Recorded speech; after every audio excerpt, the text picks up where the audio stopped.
When you see a plus-size girl confidently dancing in front of a group of stunning, well-built models, what is your first reaction? Is it awkwardness, mockery, or the feeling that she lacks self-awareness?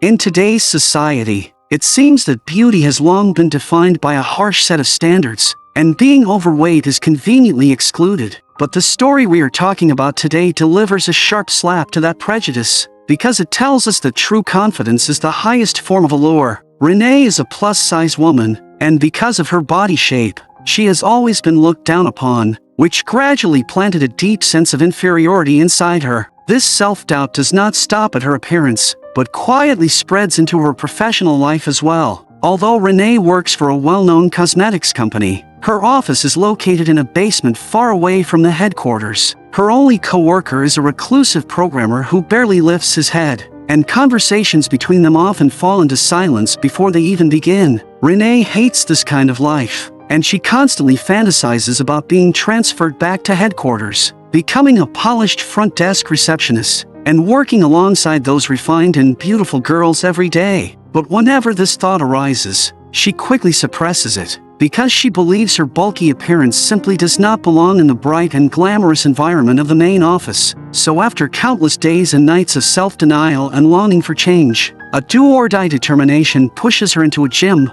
The moment she steps onto the stationary bike, she pedals furiously, letting sweat blur her vision, as if holding on for just one more second could bring her closer to the person she wants to become. Suddenly, her foot slips, and her body crashes heavily to the ground, drawing everyone's attention in an instant. Extreme embarrassment mixes with sharp pain, causing her to pass out on the spot. When she wakes up, Renee finds herself lying on a bench in the locker room, and as she struggles to sit up with a dizzy head, her throat feels painfully dry. As she reaches for her water bottle, Renee suddenly freezes. Her arms look slim and toned, her skin feels firm, and even her legs seem half the size they were before. Do I look super toned to you? I don't know how to answer that. Oh my god, feel my abs. Rock hard, right? Feels full. Ignoring the hesitant expression of the front desk manager, Renee walks straight toward the mirror, her heart pounding as if it might burst out of her chest. Reflected in the mirror is the body she has dreamed of for so long, but never truly possessed. She touches her face in disbelief, wondering if this really is her. A slender waist, firm arms, and the belly and thighs she once saw as burdens now appear balanced and strong. Shock, confusion, and disbelief collide, until all those emotions merge into an almost ecstatic surge that washes away the dam of inferiority she has built inside herself. Her lips curve upward uncontrollably as she walks with a lightness she has never known before. From that moment on, Renee steps into a brand new world woven entirely from confidence, unaware that the foundation of this world is nothing more than a grand act of self-hypnosis. In the days that follow, Renee becomes completely intoxicated by this perfect transformation and truly experiences the advantages that come with having a good figure. In the past, she was anxious and insecure about her body, feeling inferior whenever she saw beautiful girls, and growing envious whenever she noticed handsome men approaching others. But now, she can chat comfortably with attractive women and confidently walk through doors politely held open by men. With this newfound confidence,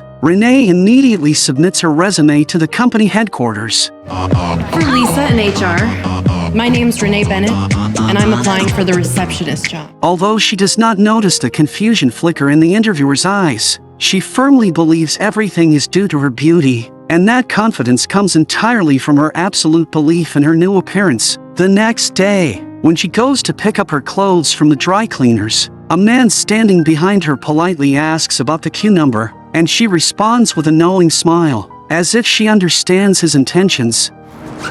What's your number? So this is how it happens. Just like that. All right, give me your phone.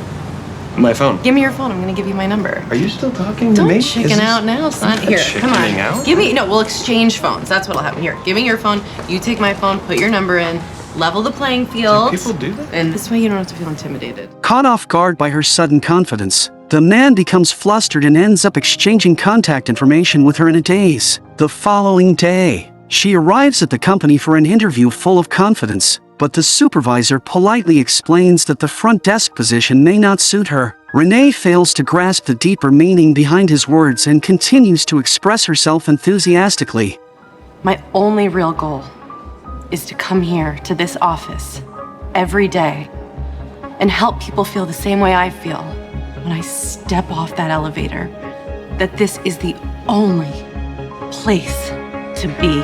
As she speaks, her eyes shine and her posture remains open and relaxed. And this unfiltered enthusiasm and sincerity unexpectedly move Avery, who is sitting nearby, allowing her to secure the front desk job she once never dared to imagine. Beautiful appearances are often the same, but interesting souls are truly rare. Compared to the previous rule-abiding receptionists, Renee is always energetic and attentive to detail, speaking with humor and showing genuine care for others' emotions. Of course, some clients occasionally raise doubts. What confused me when I walked into this place, honestly, is you. And I know, right? You're not the only one, okay? People don't expect a girl sitting back here to just be so on the ball. oh, see, that's not what I was. But I know what it means to work hard. And I don't plan on coasting off the bennies of this face or this body. I'm gonna bring it every day. Her calm and confident demeanor also catches the attention of Avery's younger brother, and as a seasoned charmer, this is the first time he has met someone so unique. Later that afternoon, Renee thoughtfully brings water to her coworkers during a meeting, and while turning around, she accidentally knocks a makeup case out of the supervisor's hands, an incident that ends up changing her fate. She crouches down to pick up each item, but after searching for a long time, she cannot find the makeup brush. There is no application brush. Really? Okay, yeah.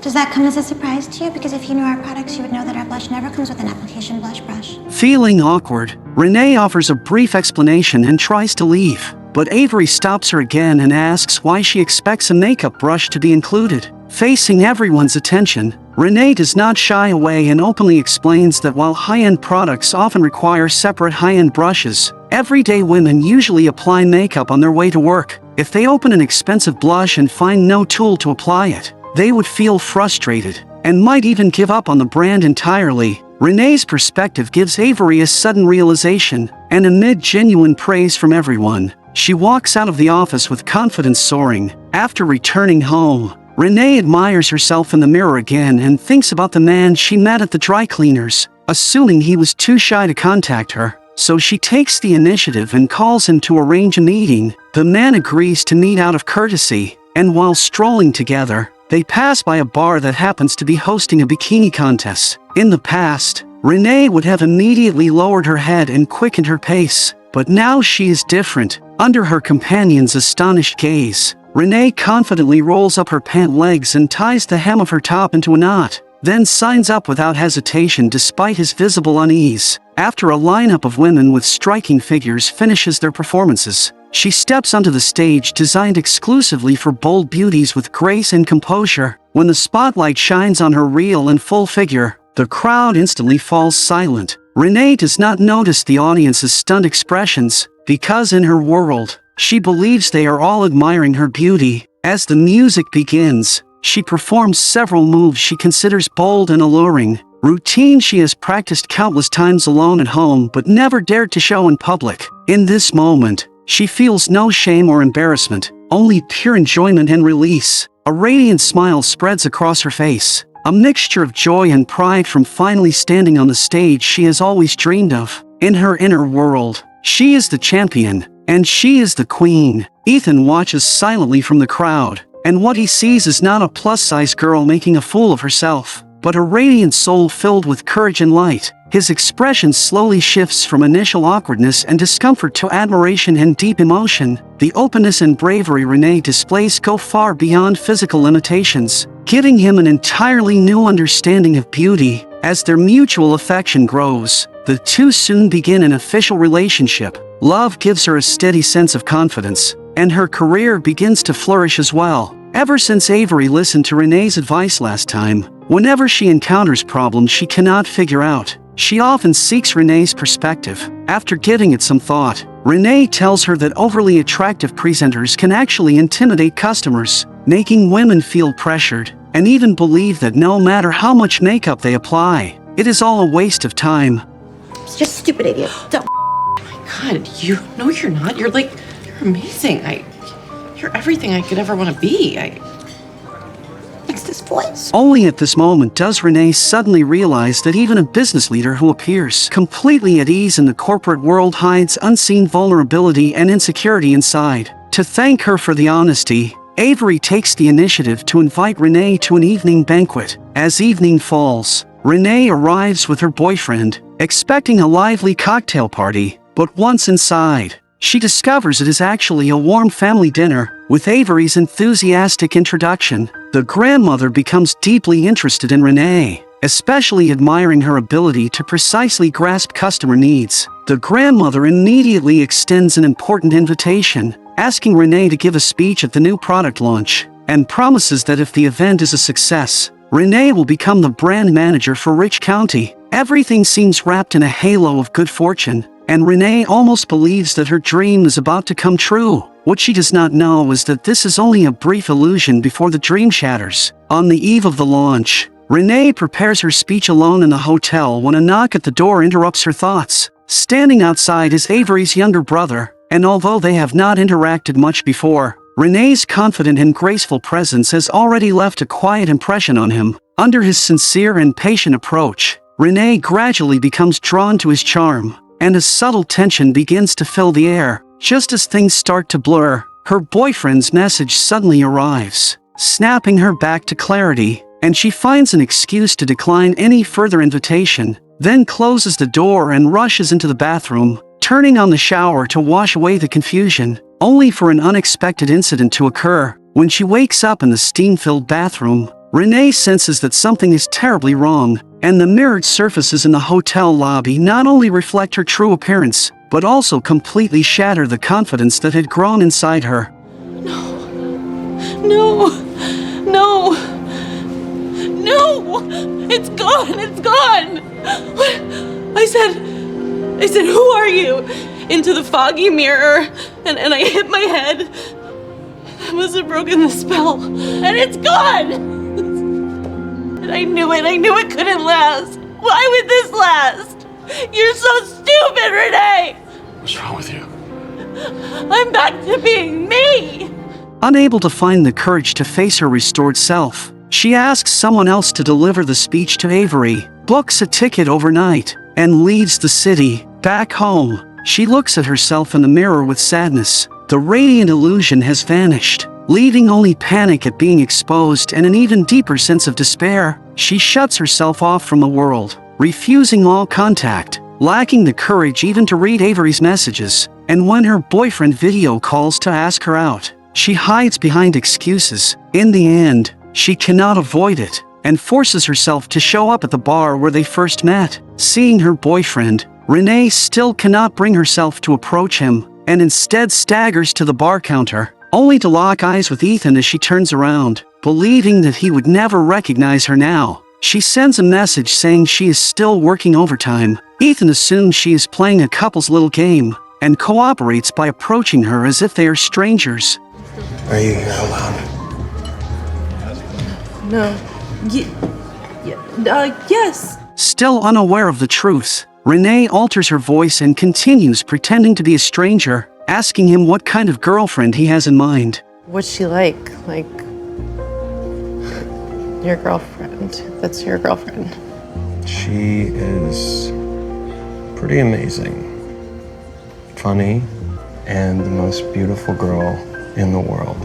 Renee does not realize that he is describing her, and with every word she hears, the pain in her heart grows heavier. She runs out of the restaurant without looking back, makes the call, and tearfully ends the relationship, while her boyfriend is left completely confused about what just happened. In order to regain that radiant version of herself, Renee returns to the gym and trains even longer than before, sweat soaking through her clothes. But this time, no miracle happens. Just as she is about to leave, she notices a beautiful girl crying quietly with her head down, and when Renee approaches and gently asks, she learns that the girl has just been broken up with and has fallen into deep self-doubt. At that moment, Renee suddenly feels calm, because she realizes that no matter how dazzling someone appears, They all hide cracks and vulnerabilities that others cannot see. She softly comforts the girl, carefully listing her strengths, her tone sincere and her words filled with warmth. And before they realize it, both of their moods brighten significantly. But when she hears that the girl plans to apply to be a model for the company's new product, Renee immediately grows anxious, because although the girl is beautiful, her beauty is almost too refined,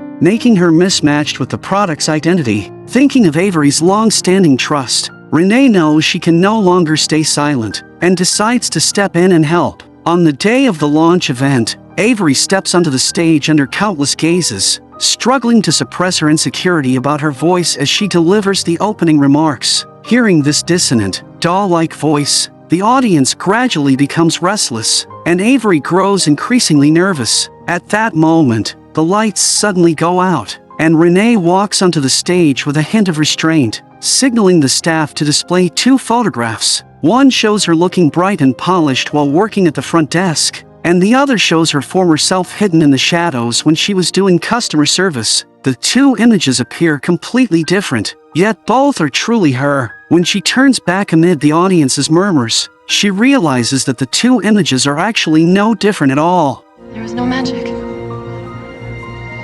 That's me. That's me. They're both me. That's me. Only then does she finally understand that true transformation lies not in the body, but in the heart. She had simply broken free from the shackles of inferiority and released the real self that had long been suppressed. She also finally realizes that confidence never needs a beautiful shell to prove its worth. When we're little girls, we have all the confidence in the world. We let our bellies hang out and we just dance and play and pick our wedgies. And then these things happen that they make us question ourselves. Somebody says something mean to you on the playground, and then we grow up and you doubt yourself over and over again until you lose all that confidence, all that self-esteem, all the faith you started with is gone. But what if we didn't let those moments get to us? What if we were stronger than that? Right? What if we didn't care about how we looked? Or how we sounded? What if we never lost that little girl confidence? What if when someone tells us that we aren't good or thin or pretty enough, we have the strength and the wisdom to say what I am is better than all that? Because what I am is me. I'm me. And I'm proud to be me. And if you ever get the chance to hang out with me or my friends, my amazing, perfect friends, well, all I have to say to you is you're welcome. Mason, hit it. We are real women. We are. What a great thing to be. A real, healthy, just strong, funny, kick-ass chick. This new line of products won't change your life. Only you can do that. And you can do that. Believe me. But this line is for every girl who is ready to believe in herself. You are beautiful. You are everything, and you are the real face of this line. And we are all the face of Lily LeClaire. The event concludes successfully, and Avery finally earns her grandmother's approval. She credits all the success to Renee, but the grandmother smiles and reminds her that without Avery, Renee would not be standing here either. After the event ends, Renee immediately goes to find Ethan to apologize, admitting that it was her insecurity that led her to break up with him. Ethan remains as gentle as ever, because he has never cared about those things, and in his eyes, Renee has always been the most radiant presence. After watching this film, we may realize that deep down, everyone has a Renee inside them, someone who feels anxious about their body, retreats in the face of love, and firmly believes that beauty is the key to solving everything. Renee thought that becoming beautiful changed her world. She dared to apply for her dream position. She could confidently talk to the man she liked, and she began to realize that what truly held her back was never other people's eyes, but the voice of self-doubt deep inside her heart.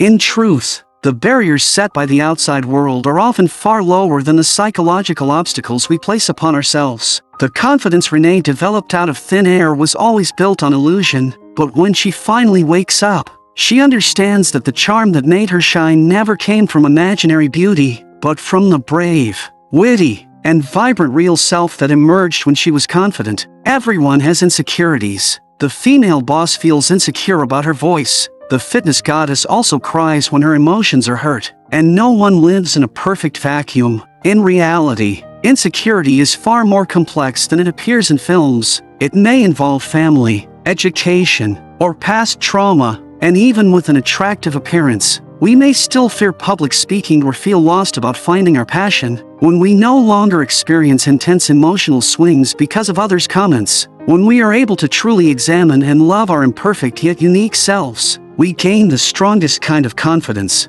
and the way others perceive us will change as well. Because true confidence begins the moment you finally hear that inner voice saying, "I am enough, and I deserve all the beauty this world has to offer." Commentary can never replace the original film, and a good movie is worth watching again and again. Until next time.